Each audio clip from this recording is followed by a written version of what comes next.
আসসালামু আলাইকুম। সাকিব স্টোরি লাউঞ্জে আপনাদের সবাইকে স্বাগতম। আজকে শুনবেন শরদিন্দু বন্দ্যোপাধ্যায়ের বিখ্যাত সমগ্র ব্যোমকেশ বক্সী থেকে একটি গল্প, মণিমণ্ডন। চলুন শুরু করে দেই আজকের গল্প। আশা করি গল্পটির প্রথম পর্ব আপনাদের ভালো লাগবে। প্রসিদ্ধ মণিকার রসময় সরকারের বাড়ি হইতে একটি বহুমূল্য জড়োয়ার নেকলেস চুরি গিয়াছে। সকালবেলা খবরের কাগজ পড়িবার সময় বিলম্বিত সংবাদের স্তম্ভে খবরটা দেখিয়াছিলাম। বেলা আন্দাজ ৮টার সময় টেলিফোন আসিল। অপরিচিত ব্যগ্র কণ্ঠস্বর। হ্যালো, ব্যোমকেশবাবু? বলিলাম, না, আমি অজিত। আপনি কে? টেলিফোন বলিল, আমার নাম রসময় সরকার। ব্যোমকেশবাবুকে একবার ডেকে দেবেন। নাম শুনিয়া বুঝতে বাকি রহিল না যে চোর ধরিবার জন্য ব্যোমকেশের ডাক আসিয়াছে। বলিলাম, সে বাথরুমে গিয়েছে, বেরুতে দেরি হবে। কাগজে দেখলাম আপনার দোকান থেকে নেকলেস চুরি গেছে। উত্তর হইল, দোকান থেকে নয়, বাড়ি থেকে। আপনি অজিত বন্দ্যোপাধ্যায়, ব্যোমকেশবাবুর বন্ধু? বললাম, হ্যাঁ। ব্যোমকেশকে যা বলতে চান আমাকে বলতে পারেন। ক্ষণেক নীরব থাকিয়া রসময় বলিলেন, দেখুন, যে নেকলেসটা চুরি গেছে তার দাম ৫৭,০০০ টাকা। সন্দেহ হচ্ছে বাড়ির একটা চাকর চুরি করেছে, কিন্তু কোনো প্রমাণ পাওয়া যাচ্ছে না। পুলিশে অবশ্য খবর দিয়েছি, কিন্তু আমিও ব্যোমকেশবাবুকে চাই। তিনি ছাড়া নেকলেস কেউ উদ্ধার করতে পারবে না। বলিলাম, বেশ তো, আপনি আসুন না। আপনি আসতে আসতে ব্যোমকেশও বাথরুম থেকে বেরুবে। অসময় একটু কাতরভাবে বলিলেন, দেখুন, আমি তো বেতরোগী, বেশি নড়াচড়া করতে পারি না। তার চেয়ে যদি আপনারা আসেন তো বড় ভালো হয়। যাহারা বিপদে পড়ে তাহারাই ব্যোমকেশের কাছে আসে, সে আগে কাহারও কাছে যায় না। আমি বলিলাম, বেশ, ব্যোমকেশকে বলবো। রসময় মিনতি আরো নিবন্ধপূর্ণ হইয়া উঠিল। না না, বলা বলি নয়, নিশ্চয় আসবেন। আমি গাড়ি পাঠিয়ে দিচ্ছি, আপনাদের কোনো অসুবিধা হবে না। বেশ, ধন্যবাদ, ধন্যবাদ। এখনই গাড়ি পাঠাচ্ছি। মিনিট কয়েক পর একটি ক্যাডিলাক গাড়ি আসিয়া দ্বারে দাঁড়াইল। ব্যোমকেশ বাথরুম হইতে বাহির হইলে সকল কথা বলিলাম এবং জানালা দিয়া গাড়ি দেখাইলাম। দেখিয়া শুনিয়া সে আপত্তি করিল না। আমরা ক্যাডিলাকে চড়িয়া যাত্রা করিলাম। কলিকাতা শহরের বিভিন্ন অঞ্চলে রসময় সরকারের গোটা ৫ সোনাদানা হীরা জহরতের দোকান আছে, কিন্তু তার বসতবাড়ি বউবা বাজারে। অল্পকাল মধ্যে গাড়ি তাহার দ্বারে গিয়া দাঁড়াইল। রসময় সরকারের বাড়িটি সাবেক ধরনের, একেবারে ফুটপাথের কিনারা হইতে ৩ তলা উঠিয়া গিয়াছে। মাঝখানে উপরতলায় উঠিবার দ্বার মুক্ত সিঁড়ি, দুই পাশে দোকানের সারি। গৃহস্বামী উপরের ২ তলা লইয়া থাকেন। সিঁড়ির দরজা ভিতর হইতে বন্ধ ছিল। গাড়ি গিয়া থামিতেই দ্বার খুলিয়া একটি যুবক বাহির হইয়া আসিল। শৌখিন সুদর্শন চেহারা, বয়স ২৭-২৮। নমস্কার করিয়া বলিল, আমার নাম মণিময় সরকার। বাবা ওপরে আপনাদের জন্য অপেক্ষা করছেন, আসুন। আমরা সিঁড়ি দিয়া উপরে উঠিতে লাগিলাম। দ্বিতলায় আছে রান্নাঘর, ভাড়ার ঘর, চাকরদের থাকিবার স্থান এবং তক্তপোষ পাতা একটি বসিবার ঘর। আমরা দ্বিতল ছাড়াইয়া ত্রিতলে উঠিয়া গেলাম। এই ত্রিতলে গৃহস্বামী সপরিবারে বাস করেন। তৃতীয় তলে উঠিলে গৃহস্বামীর বিত্তবত্তার পরিচয় পাওয়া যায়। বিলাতি তালা লাগানো ভারী দরজায় রেশমি পর্দা, মেঝেই পুরু গালিচা। ড্রয়িং রুমটি দামি আসবাব দিয়া সাজানো। গদি মোড়া সোফা সেটের মাঝখানে কাশ্মীরি কাঠের নিচু টেবিল, ২ জানালার মাঝখানে বইয়ের আলমারি, দেয়ালে পার্শ্বিক ছবি আঁকা ট্যাপেস্ট্রি ইত্যাদি। উপস্থিত ঘরটি একটু অবিন্যস্ত। মণিময় আমাদের ঘরে লইয়া গিয়া বলিল, বাবা, ব্যোমকেশবাবু এসেছেন। দেখিলাম রসময় সরকার একটি চেয়ারে বসিয়া ডান পা সম্মুদিকে প্রসারিত করিয়া দিয়াছেন এবং একটি বিবাহিতা যুবতী তাহার পায়ের কাছে বসিয়া তাহার আঙ্গুলে সেঁক দিতেছে। রসময়বাবুর বয়স অনুমান 50। ভারী গড়নের শরীর, মাংসল মুখ এখনো বেশ দৃঢ় আছে। আমাদের দেখিয়া তিনি তাড়াতাড়ি উঠিবার চেষ্টা করিয়া আবার বসিয়া পড়িলেন। আমার ও ব্যোমকেশের পানে পর্যায়ক্রমে চক্ষু ফিরাইয়া দুই করতল যুক্ত করিয়া ব্যোমকেশকে বলিলেন, আসুন ব্যোমকেশবাবু, আমি সব দিক দিয়েই বড় কাবু হয়ে পড়েছি। আপনি আপনারা এসেছেন, আমি বাঁচলাম। বসুন বসুন অজিতবাবু। আমাদের মধ্যে কে ব্যোমকেশ তাহা প্রশ্ন না করিয়াও তিনি বুঝিয়াছেন, রসময় সরকার বিষয় বুদ্ধিসম্পন্ন ব্যক্তি, তাহাতে সন্দেহ নাই। আমরা সোফায় পাশাপাশি বসিলাম। ব্যোমকেশ বলিল, পায়ে বাত ধরেছে দেখছি। বাত রোগটা মারাত্মক নয়, কিন্তু বড় কষ্টদায়ক।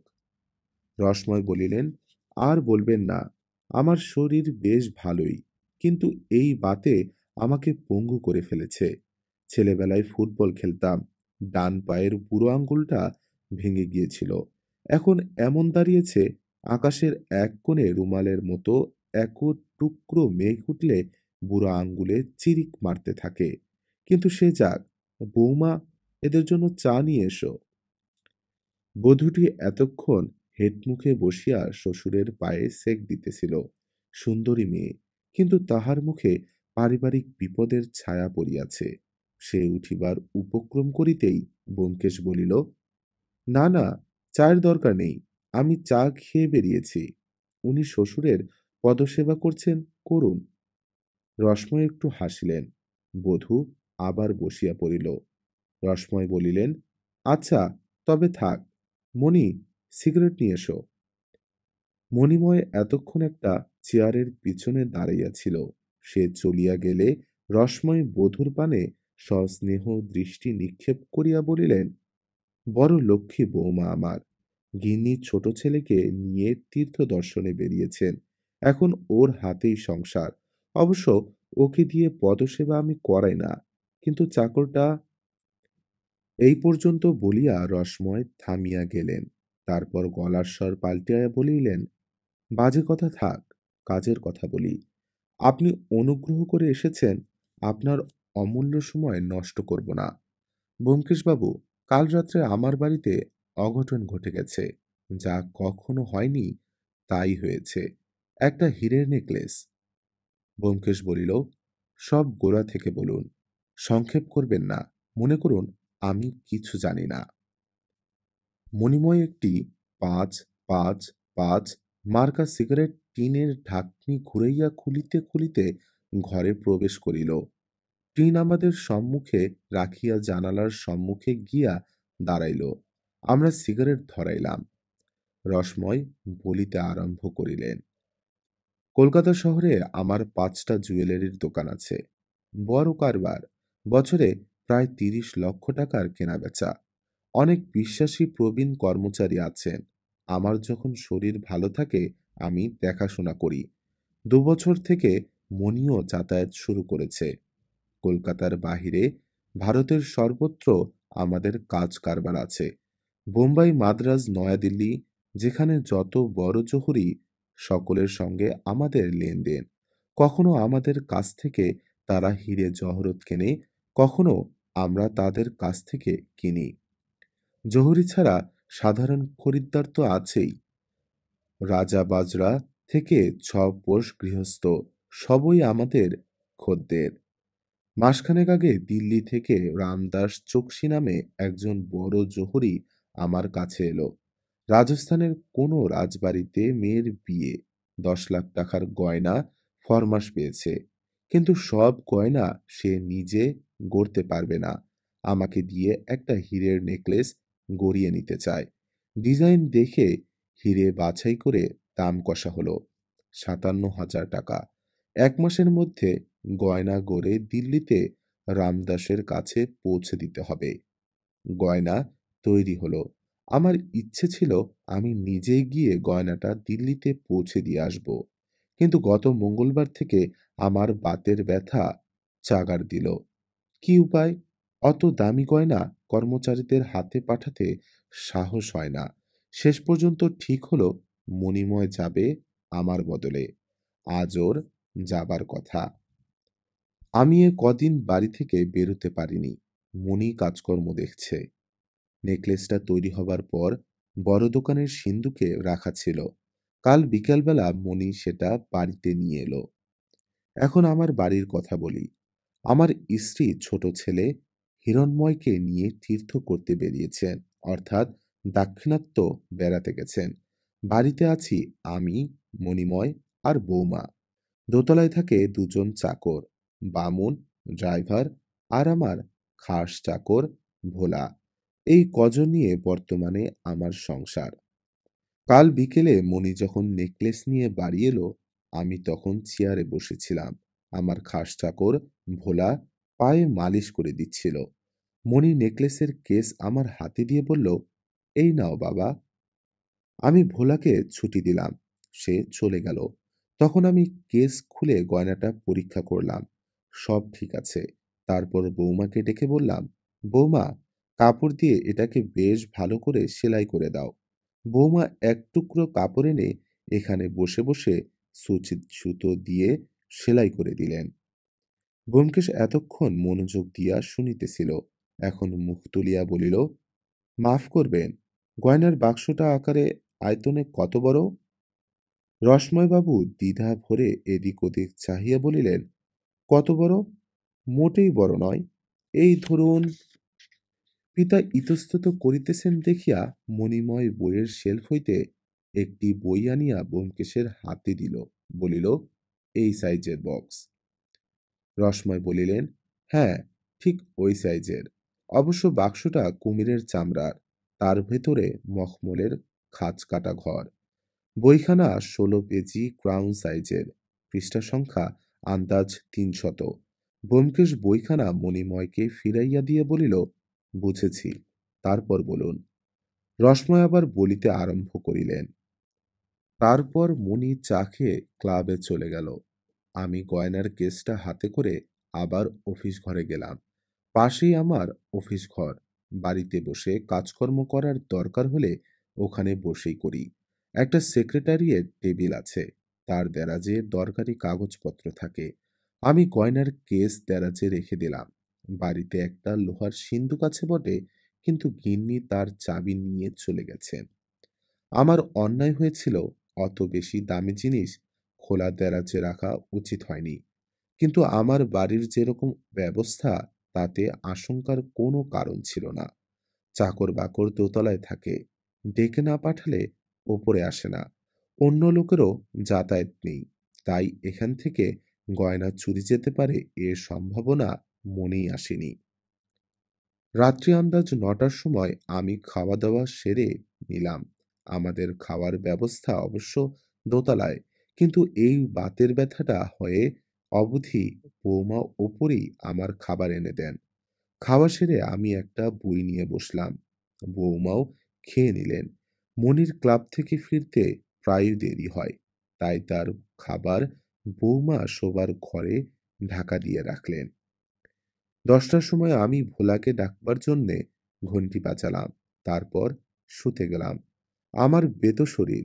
শোবার পর হাত পা টিপে না দিলে ঘুম আসে না। ভোলাই রোজ টিপে দেয়। তারপর আমি ঘুমিয়ে পড়লে চলে যায়। ভোলা খুব কাজের চাকর। বছর দেড়েক আমার কাছে আছে। জুতো বুরুশ করা, কাপড় জামা গিলে করা, ফাই ফরমাস খাটা, হাত পা টেপা, সব কাজ ও করে। কাল বৌমা সদর দোর খুলে দিলেন। ভোলা এসে আমার হাত পা টিপে দিতে লাগলো। আমি ক্রমে ঘুমিয়ে পড়লাম। তারপর সে কখন চলে গেছে জানতে পারিনি। হঠাৎ ঘুম ভাঙল মনির ডাকে। ও আমার বিছানার ওপর ঝুঁকে রাখছে, বাবা, বাবা। আমি ধর্মরিয়ে উঠে বললাম, কি রে? মণি বলল, নেকলেসটা কোথায় রেখেছেন? আমি বললাম, টেবিলের দ্বারাজে। কেন? ও বলল, কই, সেখানে তো নেই। আমি ছুটে গিয়ে দেরাজ খুললাম। নেকলেসের বাক্স নেই। সব দেরাজ হাটকালাম, কোথাও নেই। মনের অবস্থা বুঝতেই পারছেন। মণিকে জিজ্ঞেস করলাম, তুই এত রাত্রে কি করে জানলি? সে বলল। ব্যোমকেশ হাত তুলিয়া রসময়কে নিবারণ করিল। মণিময়ের দিকে চাহিয়া প্রশ্ন করিল, রাত্রি তখন কটা? মণিময় অত্যন্ত সংকুচিত হইয়া বলিল, প্রায় 12টা। 12টা বাজতে 5 মিনিট কি 10 মিনিট হবে।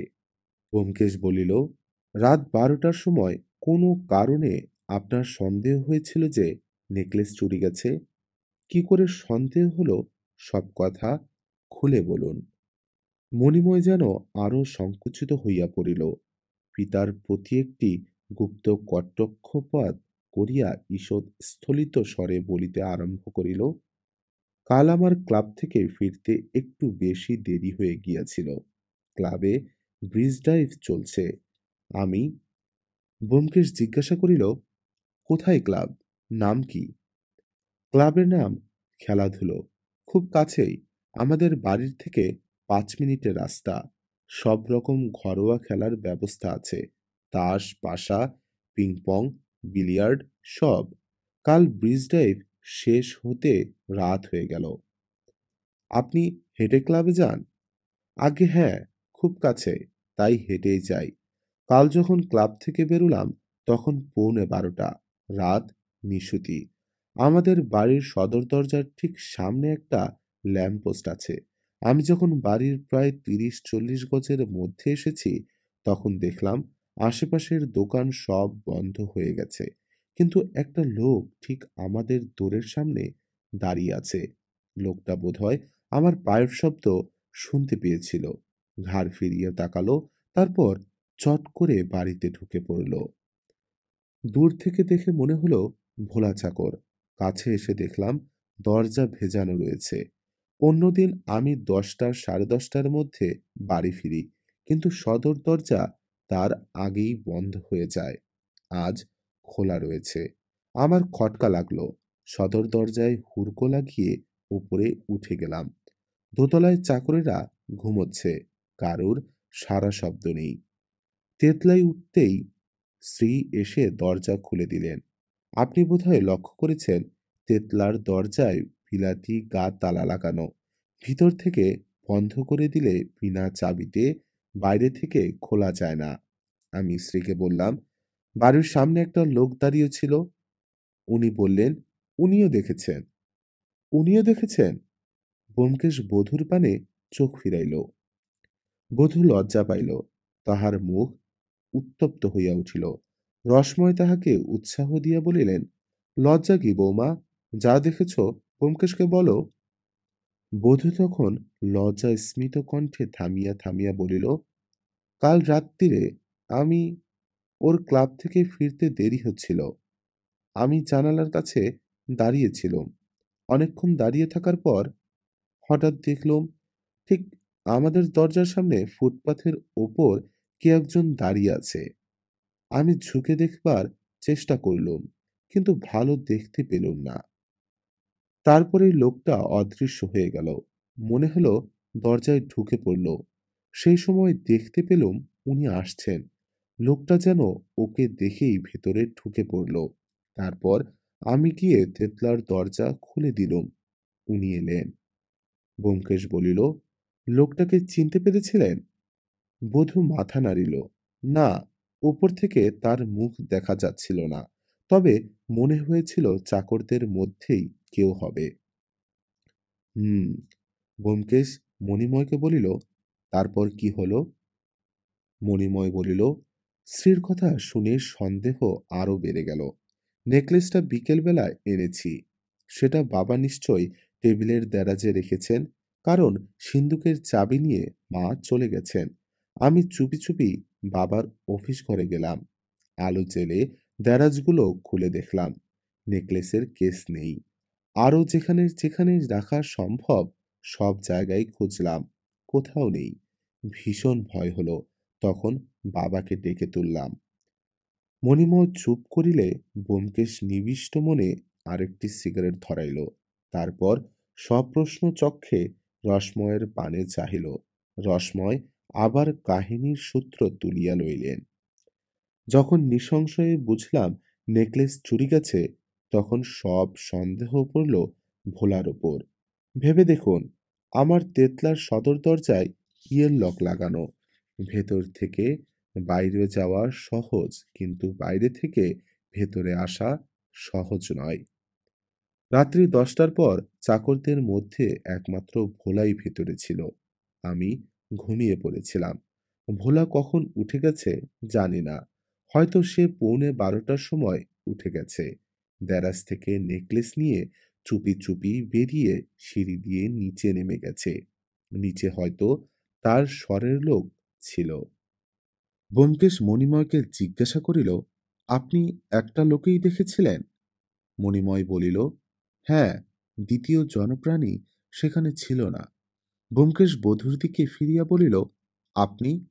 বধূ বলিল, আমিও একজনকেই দেখেছিলাম। আমি সারাক্ষণ নিচের দিকেই তাকিয়েছিলাম। আর কেউ থাকলে দেখতে পেতুম। ব্যোমকেশ কিয়ৎকাল সিগারেট টানিল। শেষে রসময়কে বলিল, তারপর আপনি কি করলেন? রসময় বলিলেন, তখন ১২টা বেজে গেছে। বাপ বেটায় পরামর্শ করে থানায় টেলিফোন করিলাম। মণি নিচে নেমে গিয়ে সদর দরজার কাছে দাঁড়িয়ে রইল, যাতে বাড়ি থেকে কেউ বেরুতে না পারে। থানার বড় দারোগা অমরেশবাবুর সঙ্গে আমার পরিচয় আছে। বিশিষ্ট ভদ্রলোক। ভাগ্যক্রমে তিনি থানায় উপস্থিত ছিলেন। ফোন পেয়ে তক্ষুনি ৩-৪ জন লোক নিয়ে এসে পড়লেন। প্রথমে দোতলার ঘরগুলো খানাতল্লাশ হলো। চাকরেরা সকলেই ঘুমোচ্ছিল। ভোলাও ছিল। পুলিশ তন্ন তন্ন করে তল্লাশ করল, কিন্তু নেকলেস পাওয়া গেল না। অমরেশবাবু তখন তেতলা খানা তল্লাশ করলেন। বলা যায় না, চোর হয়তো নেকলেস চুরি করে এখানেই কোথাও লুকিয়ে রেখেছে। পরে তাক বুঝে সরাবে, কিন্তু এখানেও নেকলেস পাওয়া গেল না। অমরেশবাবু তারপর ভোলাকে জেরা আরম্ভ করলেন। ভোলা স্বীকার করল, সে নিচে নেমে গিয়েছিল। সে বলল, আন্দাজ ১১টার সময় আমি ঘুমিয়ে পড়েছি দেখে সে দোতলায় নেমে যায়। অন্য চাকরেরা তখন ঘুমিয়ে পড়েছিল। ভোলাও শুয়ে পড়ল, কিন্তু তার ঘুম এলো না। তখন সে খোলা হাওয়ার খোঁজে নিচে গিয়ে ফুটপাথে দাঁড়ালো। মণিময় যে ক্লাব থেকে ফেরেনি তা সে জানত না। সে ফুটপাথে গিয়ে দাঁড়াবার সঙ্গে সঙ্গে দেখতে পেল মণি আসছে। তখন সে তাড়াতাড়ি ফিরে এসে আবার শুয়ে পড়ল, কারণ রাত্তিরে চাকর বাকরের বাইরে যাওয়ার কড়া বারণ আছে। এই তার বয়ান। নেকলেসের কথা সে জানে না। অমরেশবাবুর জেরায় আরও জানা গেল, ভোলার ২ ভাই কলকাতায় থাকে। মেছুয়া বাজারে তাদের বাসা। ভাইদের সঙ্গে ভোলার বিশেষ দহরম মহরম নেই। তবে হাতে কাজ না থাকলে মাঝে মাঝে তাদের বাসায় দেখা করতে যায়। অমরেশবাবু যতক্ষণ ভোলাকে সওয়াল জবাব করেছিলেন, ততক্ষণ তার সঙ্গীরা রাস্তার দুপাশে তল্লাশি করছিল। আনাচ কানাচ, ডাস্টবিন সব খুঁজে দেখছিল। মণিও তাদের সঙ্গে ছিল, কিন্তু কিছুই পাওয়া গেল না। এইসব ব্যাপারে ভোর হয়ে গেল। অমরেশবাবু দোতলায় একজন লোক রেখে চলে গেলেন। ভোলাকে বলে গেলেন, এ বাড়ি থেকে বেরুবার চেষ্টা করলেই গ্রেফতার করা হবে।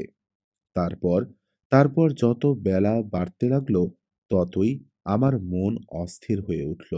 অমরেশবাবুর কাজের লোক, চেষ্টার ত্রুটি করবেন না। কিন্তু আমি আর স্থির থাকতে পারলাম না ব্যোমকেশবাবু। আপনাকে ফোন করলাম। আপনি আমার নেকলেস উদ্ধার করে দিন। আপনি ছাড়া এ কাজ আর কেউ পারবে না।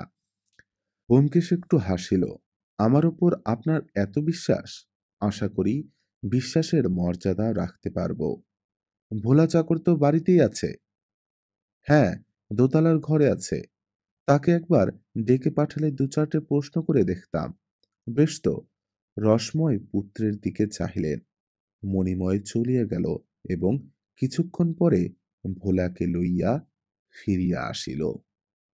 ভোলা চাকরের চেহারা সাধারণ ভৃত্য শ্রেণীর লোকের চেহারা হইতে পৃথক নয়। একজাতীয় মুখ আছে, যাহা বয়স বাড়ার সঙ্গে সঙ্গে শীর্ণ ও অস্থির হইয়া পড়ে।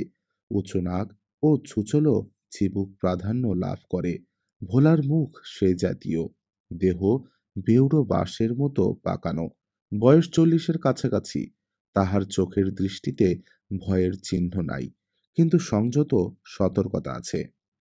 ব্যোমকেশ তাহাকে আপাতমস্তক নিরীক্ষণ করিয়া বলিল, তোমাকে দু একটা প্রশ্ন করতে চাই। ভোলা সহজভাবে বলিল, আজ্ঞে। নাম কি? ভোলানাথ দাস। দেশ কোথায়? মেদিনীপুর জেলায়। কলকাতায় কতদিন আছো? তা 15 বছর হবে। তোমার দুই ভাই কলকাতায় থাকে? আজ্ঞে হ্যাঁ, মেছো বাজারে বাসা নিয়ে একসঙ্গে থাকে। তুমি ভাইদের সঙ্গে থাকো না? আজ্ঞে আমি যেখানে চাকরি করি সেখানেই থাকি। ভাইদের সঙ্গে বনিবনা আছে? আজ্ঞে বিয়ে বনিবনাও নাই, তবে দাদারা লেখাপড়া জানা লোক, আমি মুখ্য। তোমার দাদারা কি কাজ করে? বর্দা পোস্ট অফিসে কাজ করে, মেজদা কর্পোরেশনের জমাদার। তুমি বিয়ে করনি? করেছিলাম, বউ মরে গেছে। এ বাড়িতে কতদিন কাজ করছো? 1.5 বছর। তার আগে কোথায় কাজ করেছো? অনেক জায়গায় কাজ করেছি। কি কাজ? আজ্ঞে পা টেপা চাকরের কাজ। অন্য কাজ করবার বিদ্যা আমার নেই। বিদ্যা না থাক, বুদ্ধি যথেষ্ট আছে সে বিষয়ে সন্দেহ নাই। যে বুদ্ধি নিজেকে প্রচ্ছন্ন করিয়া রাখিতে পারে সেই বুদ্ধি। ব্যোমকেশ আবার আরম্ভ করিল, সকলে সন্দেহ করেন তুমি হীরের নেকলেস চুরি করেছ। ভোলা চেঁচামেচি করিল না, শান্তভাবে অস্বীকার করিল, আগে হীরের নেকলেস আমি চোখে দেখিনি। কাল যখন মণিবাবু নেকলেসের বাক্স এনে রসময় বাবুকে দেন, তখন তুমি তার পায়ে মালিশ করে দিচ্ছিলে। একটা বাক্স এনে দিয়েছিলেন, বাক্সে কি আছে আমি জানতাম না। কিছু আন্দাজ করতে পারোনি? রসময়বাবু যখন বাক্স খোলবার আগে তোমাকে চলে যেতে বললেন, তখনও কিছু আন্দাজ করনি? আজ্ঞে না। ব্যোমকেশ ক্ষণেক ভ্রূকুটি করিয়া নীরব রহিল, তারপর সহসা চক্ষু তুলিয়া বলিল, কাল সন্ধ্যার পর তুমি বাড়ি থেকে বেরিয়েছিলে? এতক্ষণে ভোলার চোখে একটু উদ্বেগের চিহ্ন দেখা দিল, কিন্তু সে সহজ সুরেই বলিল, আগে বেরিয়েছিলাম, একটা গামছা কিনবার ছিল, তাই বৌদিদির কাছে ছুটি নিয়ে বেরিয়েছিলাম। ব্যোমকেশ বধূর দিকে চাহিল, বধূ ঘাড় হেলাইয়া সায় দিল। রসময় বাবুর মুখ দেখিয়া মনে হইল তিনি এ খবর জানিতেন না, মণিময়ও জানিত না, কারণ সে তৎপূর্বেই ক্লাবে চলিয়া গিয়েছিল। কিন্তু ব্যোমকেশ জানিল কি করিয়া? অন্ধকারে ঢিল ছুড়িয়াছে। সে ভোলাকে জিজ্ঞাসা করিল, কতক্ষণ বাইরে ছিলে? ঘণ্টাখানেক। গামছা কিনতে 1 ঘণ্টা লাগলো? আগে গামছা কিনে খানিক এদিক ওদিক ঘুরে বেরিয়েছিলাম। কারোর সঙ্গে দেখা করনি? আগে না। তোমার বন্ধু বান্ধব কেউ নেই? চেনাশোনা 2-4 জন আছে, বন্ধু নেই। যাক, কাল রাত্রে খাওয়া দাওয়ার পর তুমি রসময় বাবুর পা টিপে দিয়েছিলে। আগে রোজ টিপে দিই। কাল কটা অবধি পা টিপে দিয়েছিলে? ঘড়ি দেখিনি, আন্দাজ 11টা হবে। তুমি যখন দোতলায় নেমে গেলে অন্য চাকরেরা জেগেছিল? আগে না, ঘুমিয়ে পড়েছিল। কেউ জেগেছিল না? কেউ না। ভারী আশ্চর্য। যা হোক, তুমি তারপর কি করলে? শুয়ে পড়লে? আগে হ্যাঁ। তবে রাত 12টার সময় রাস্তায় বেরিয়েছিলে কেন? অনেকক্ষণ শুয়ে শুয়ে ঘুম এলো না, তখন নিচে নেমে গেলাম। ভেবেছিলাম খোলা জায়গায় খানিক দাঁড়ালে ঘুম আসবে। কতক্ষণ ফুটপাথে দাঁড়িয়েছিলে? 2-3 মিনিটের বেশি নয়। দাদাবাবু যে ক্লাব থেকে ফেরেনি তা জানতাম না, দেখলাম তিনি আসছেন, তাই তাড়াতাড়ি চলে এলাম। সিঁড়ির দরজা বন্ধ করেছিলে? আগে দাদাবাবু আসছেন, তাই বন্ধ করিনি। ব্যোমকেশ আরেকবার ভোলার আপাদমস্তক নিরীক্ষণ করিল, বোধ করি মনে মনে তাহার স্থির বুদ্ধির প্রশংসা করিল। তারপর শুষ্ক স্বরে বলিল, আচ্ছা, তুমি এখন যেতে পারো। শুনছিলেন ব্যোমকেশ সমগ্র থেকে একটি জটিল গল্প, মণিমণ্ডন এর প্রথম পর্ব। দেখা হবে পরের পর্ব নিয়ে। আশা করি গল্পটি ভালো লাগবে। আজকে এ পর্যন্তই। সুস্থ থাকুন, ভালো থাকুন এবং গল্পের সঙ্গেই থাকুন। ধন্যবাদ সবাইকে।